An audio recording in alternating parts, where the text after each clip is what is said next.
I was enraged. Yeah, yeah. That was kind of my mode. And that's why when I can say I've buried 257 people, it's because I started to count because they didn't count. Mm. They didn't matter. Mm-hmm. Mm-hmm. So I thought, well, I'm going to count, and I'm going to say, yeah, I've buried 13, and I've buried 125, and I've buried Right. 267. Right. And does that part ever get like overwhelming? Like just having to bury so many. Yeah, I mean, again, it's 88 to 98 was the decade of death, so that number has really decreased considerably. Right. Now it's starting to. Somebody asked me, why is it starting? And part of it is there's no collective memory like we had. So right after the decade of death, you had young people saying, I don't want any part of that. They remember it. They remember elementary school. They remember ducking behind the dumpster. They remember shooting day, Yeah. morning, noon, and night. Now, there's no memory. So you Mm. have these homies who are getting into neighborhoods.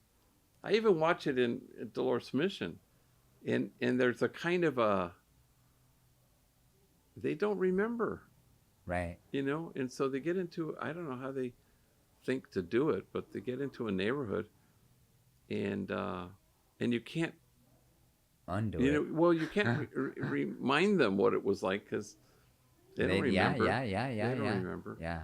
So maybe it'll never be as bad as that period was. Right. Right. You know, when was the first time you got locked up? How old? 13. What year was it? 13. That was like 90, 99? 99, 90.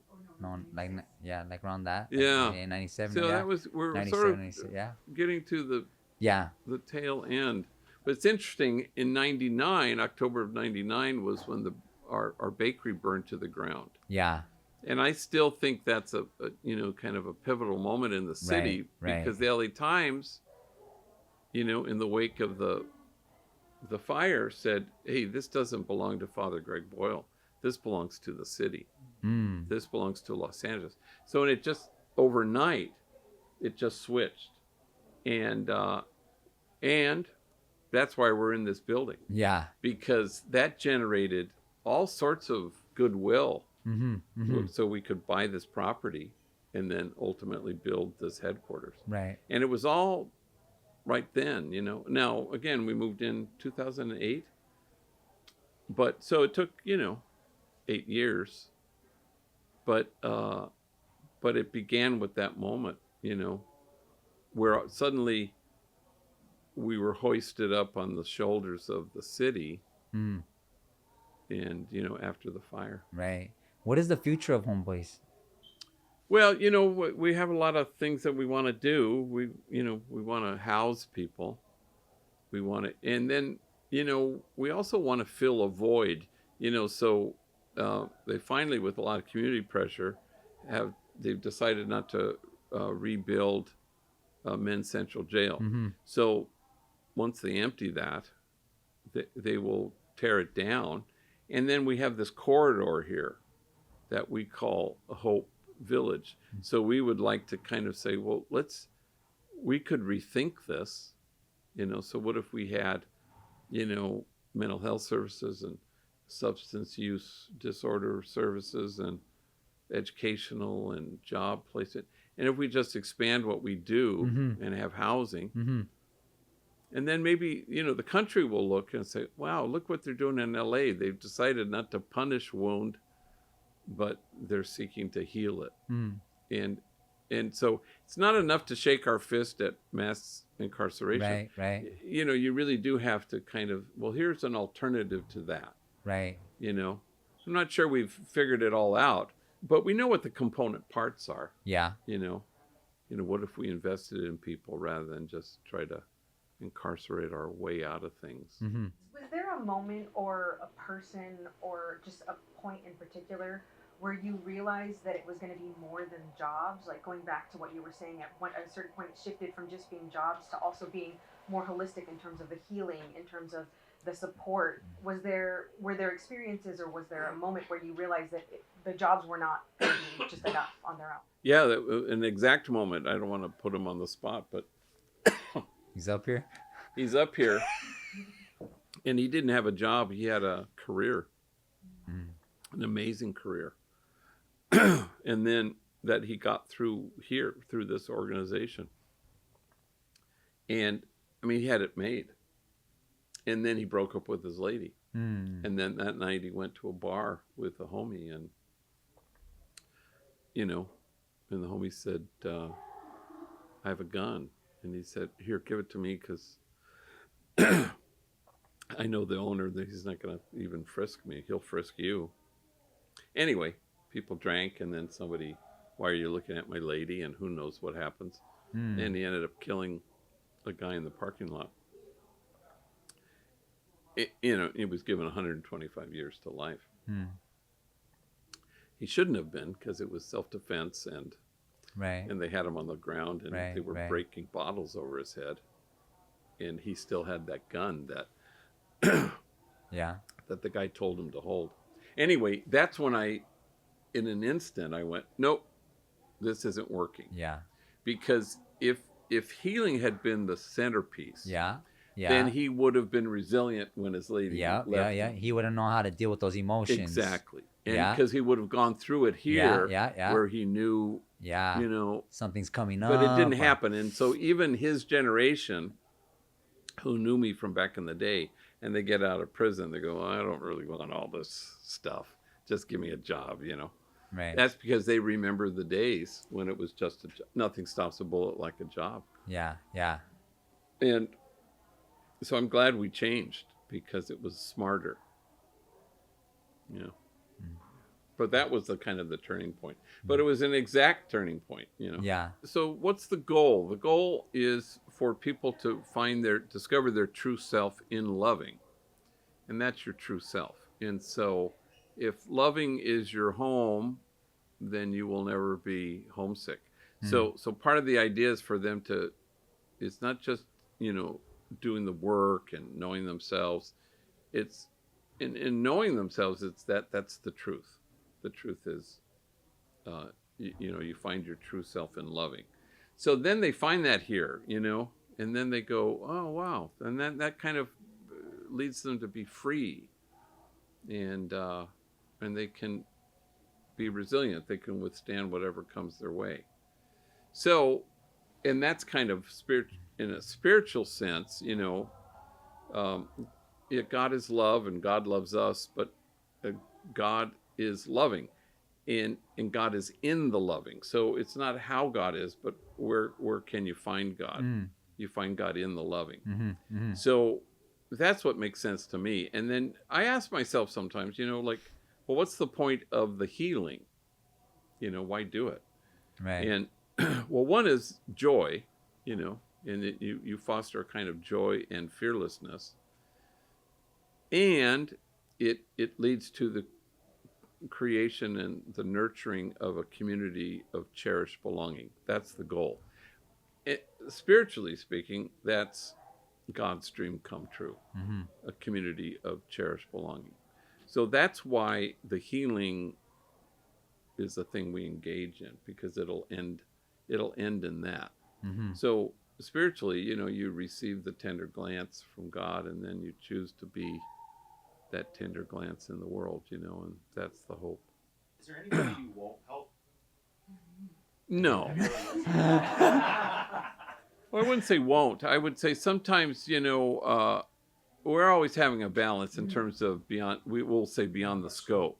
And, but again, it's a little bit like a probation camp. You don't want the whole place to be, you know, 5150s.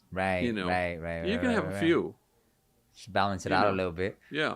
But that, you know, I don't really like the beyond the scope thing. You know, as long as somebody, you know, I had somebody in my office earlier, and, you know, 3-legged stool, you know, it's recovery, therapy, meds.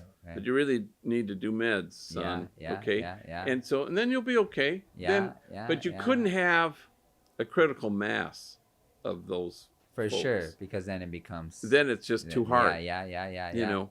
And so we're always kind of saying, you know, hey, come here for a second. And we walk them outside. Let's talk. And it's like, you know, I can't have you in there right now because you're triggering everybody. and you're off your meds and you're Right, taking meth. right. So, and you're doing meth as Yeah. a way to self-medicate, as Yeah. Jose was saying. So, so it's not like the people you won't help. You still want to help them. You Right. want to actually get them to get what they need. Right. But it's also staying focused on the population. Yeah, that's the community, you and know, it's when the you think about, how, Homeboy is, how it was formed and the margins that G was talking about and the demonized. Like, one of the things that I do when I'm sitting at the desk is I try to do my best to make sure that we're serving the population that we say we serve. So gang members, violent offenders, Yeah. Previously previously incarcerated. incarcerated, people that are coming home reentry, and we just because our program's tailored to that Yeah. population. Yeah. So, but definitely Homeboys is a community where everybody belongs. And that's another goal of ours, is to the resources that we have, that the community is afforded those same resources that the trainees are receiving. So, And also I want to add, like, if the person has enough, willpower to open those doors, because I always say the change starts when you open those doors. That's right. Then we have to honor them by giving them, by meeting them halfway, right? So, And then help. I don't want anybody to leave here without getting help. Yeah. I want us to be allergic to no, the word no. Right. And so, but the homies will do this all the time, where they'll go, "Hey, Pops, please, can you hire?" She's got 5 kids and they're in the car, and, she's never been a gang member. She's never been locked up. Yeah. And Yeah, it's like, yeah, it's our hard. mission statement doesn't say, help the people who most need help. It really does say gang member and previously incarcerated. Yeah. But yeah, that yeah, doesn't yeah. mean we're not going to give her Pampers, Yeah. some cash, and Right. we're going to find you a shelter. Yeah, So we're yeah, going to yeah, help this yeah, person. yeah, We're just for not going sure. to bring the person in. Yeah. And then we did change who we were. It would have been inconceivable in 1988, to call this place anything other than Homeboy Industries, because we didn't say Homeboy Homegirl, was homeboys. because it was guys. Yeah. 97%. Yeah. 95% guys in those days. Right. And now it's even fewer women. Right. It's like 3%. Yeah. Gang members are female. So we did change. That's when we added the previously incarcerated. Otherwise, we wouldn't have any women here. And because that's all we did was just gang members. Right. And it was so. And then Homegirl Cafe, if we just had female gang members, we couldn't do it. Yeah. There aren't enough. Yeah, it's the balance. Yeah. Yeah. So, and I'm that's it's good. It's for the reentry population, returning citizens, women and men, and but that's the thing you want. I remember a woman came and it was one of those, a woman, 5 kids in a car or something like that. It was intractable problem, and so I gave her some cash, and then I sent her down to the diaper lady, and she came back from seeing the diaper lady, and she's weeping, and I'm expecting her to say, "That's it? That's the only help I got from you?" No, she was absolutely blown away by the help she had gotten, which I thought, okay, no, there's a lesson in there. She got Pampers, she got some cash, and she'll see another day. Yeah. And so that the thing that I most don't ever want to have happen is that we become the DMV, and that it's like, we are unable to help you. Go to window 49. We are not open today. And you have to use that robotic voice. We only see clients on Thursdays. Oh no! Yeah. Don't have anybody leave this building without having gotten concrete help. Yeah, Even yeah. if it's a handshake from you when you're Yeah. sitting here. With $20 in it. Secret handshake. The secret Secret the not handshake so right here. secret handshake. So you want to be able to say, hey, you don't really qualify to be in our 18-month program. Hey, but go up there right now. Right. And the employment services people will say, hey, Right there. they're hiring at CVS. Go. Yeah. Or something. Right. Does that make sense? Yeah, I- yeah. No, it makes a lot of sense. There's so many resources in the city. We also have a lot of internal resources that we can connect people to. Right. There's just so much help. But one of the things we never want to do, one, is ever be the DMV. And then two, stop serving the population that we chose to stand with. Right. Because it's such a difficult time when you're coming home. All the barriers that exist. Right. The challenges, you know, you can't get on a rental agreement, a lease agreement. Right. If you go to Skid Row right now, majority of the people living on Skid Row and thriving there are gang members. Yeah. You know, on parole. Returning from prison. prison. I'll Yeah. give you another example. There's 34 prisons in the state of California. There's 5 yards in every prison. There's 1,000 men on every yard. And so when you talk about like gang member and that population and being specific, like we're tailored for that population, you know. Yeah. I say and most are going to return to the community. So exactly. Right. And we're the only game in town, I think. You know, I mean, it's in a kind real of way. That does in a this. real way. That really provides the opportunity to get paid to heal. Mm-hmm. You know, to get paid to connect. Yeah. To get paid to rewire, you know, your brain and have, you know, relationships that heal. Right. You know, that was kind of magical. Yeah. First of all, you being here, coming here, working here, the bakery. And then, you know, I think it was the extra stuff was what happened first. And then, where were you digging the grave? Yeah, I was digging the grave. What was that show? Southland. So I can remember, you know, we had the computer and we were having council. And somebody said, oh, you have to see this. So we all gathered around. And they said, it's Richard. And he's in, you know, Southland. And it's the scene where you're digging the grave. Right. Unfreaking believable. We all stood here, and I don't know what we thought. Right. We thought, oh, good for him, you know. He's doing a little extra work. Yeah, extra work, and you know, and okay, please watch this. So we all, whatever, there were 10 of us or something, and we're standing around this computer, slack-jawed. We were blown away by that scene, because in that scene you really were digging your grave. And it was scaring us for you. We were all going, oh, I mean, we were speechless after we watched that scene. Were you on the council then? He wasn't. I don't even think. Maybe you weren't here. That was a long time ago. I remember you telling the story. Yeah. Thank you. Thank you for mentioning how repetitive, You know when someone plays the same song over and over? Yeah, I think they're asking for you out there.